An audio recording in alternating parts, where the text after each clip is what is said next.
So when practicing a forward bend and a seated forward bend on this occasion, it's a couple of pointers that might help.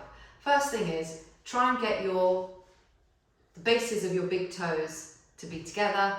Push the balls of your feet away from you and spread those toes. Get your legs together as well and slightly turning inwards. Try and relax your thighs if you can, don't tense them because that won't help.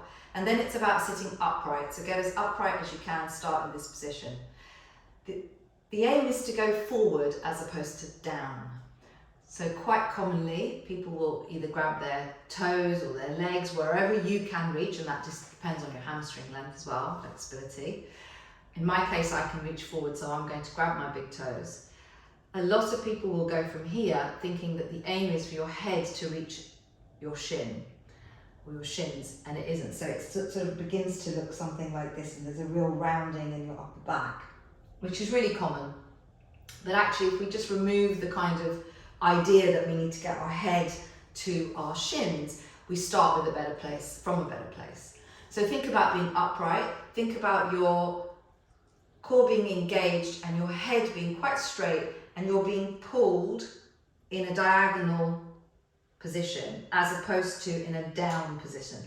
So you're actually going forward, which is kind of there's a big hint in the name of the asana. So you're forward bending. So again, get those shoulders down.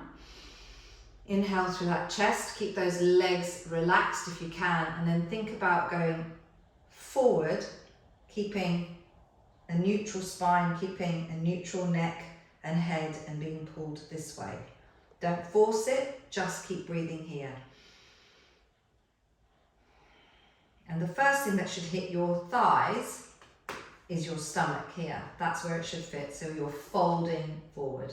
The last thing to hit your shins or your knees will be your chest.